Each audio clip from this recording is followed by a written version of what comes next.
ছাত্র জনতার রক্তক্ষয়ী গণঅভ্যুত্থানের পর জোরে সোরে আলোচিত হতে থাকে বিভিন্ন খাতের আমূল সংস্কারের সেই আকাঙ্ক্ষা বাস্তবায়নে ধারাবাহিকভাবে 11টি সংস্কার কমিশন গঠন করে অন্তর্বর্তী সরকার।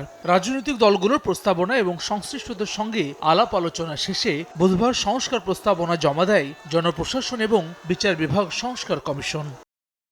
মুহিত চৌধুরীর নেতৃত্বে গঠিত জনপ্রশাসন কমিশন প্রশাসনে আমূল সংস্কারের প্রস্তাবনা দিয়েছে। আন্তঃক্যাডার বৈষম্য দূর করতে একটির বদলে 3টি পাবলিক সার্ভিস কমিশন গঠন এবং উপসচিব পর্যায়ে পদোন্নতির ক্ষেত্রে প্রশাসনিক সার্ভিসের জন্য বরাদ্দ 75% কোটা কমিয়ে 50% করার প্রস্তাবনা দিয়েছে কমিশন। প্রাদেশিক সরকার ব্যবস্থা, ক্যাপিটাল সিটি সরকার মন্ত্রণালয়ের কলেবর কমিয়ে আনা, সরকারি সেবার প্রাপ্যতা নিয়ে গণশুনানির আয়োজন সহ একগুচ্ছ নতুন সুপারিশ করা হয়েছে।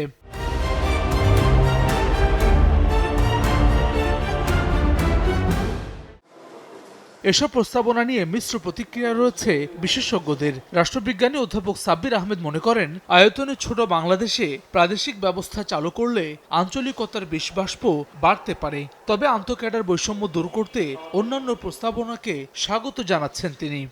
প্রদেশ করলেন, কিন্তু এই প্রদেশ করার পরে মানুষের মধ্যে নোয়াখালী ইজম, চট্টগ্রাম ইজম বা এই আঞ্চলিকতার যে বাষ্পগুলো এগুলোকে আরও শক্তিশালী করলো, তখন এটা আমাদের জন্য বুমেরাং হয়ে যেতে পারে।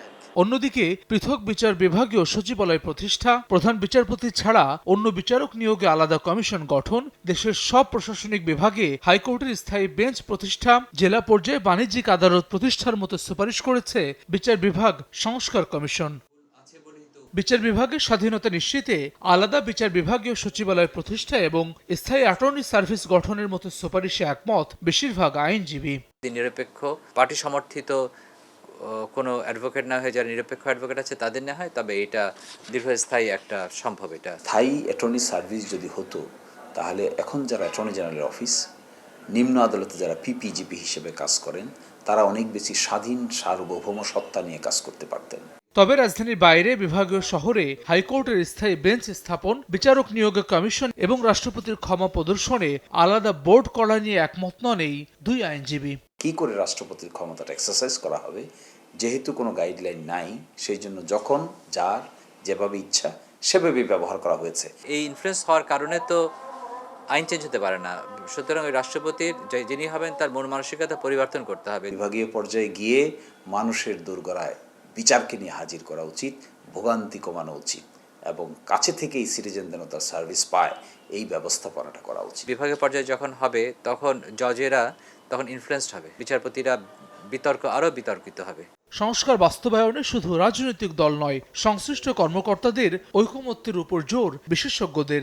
এই প্রতিষ্ঠানগুলো যেন দলীয় প্রভাব রাখতে পারেন, সেইটা হলো রিফর্মের মূল উদ্দেশ্য। সংস্কার কমিশনের পূর্ণাঙ্গ প্রতিবেদন এবং সুপারিশমালা রাজনৈতিক দল এবং গণঅভ্যুত্থানের পক্ষের শক্তির কাছে পাঠাবে সরকার। আলোচনায় ঐকমত্যের ভিত্তিতে তৈরি হবে জুলাই সনদ। সৌজন্যমূলক ভাবে বলছি। হাসান ওয়ালি, সময় সংবাদ, ঢাকা।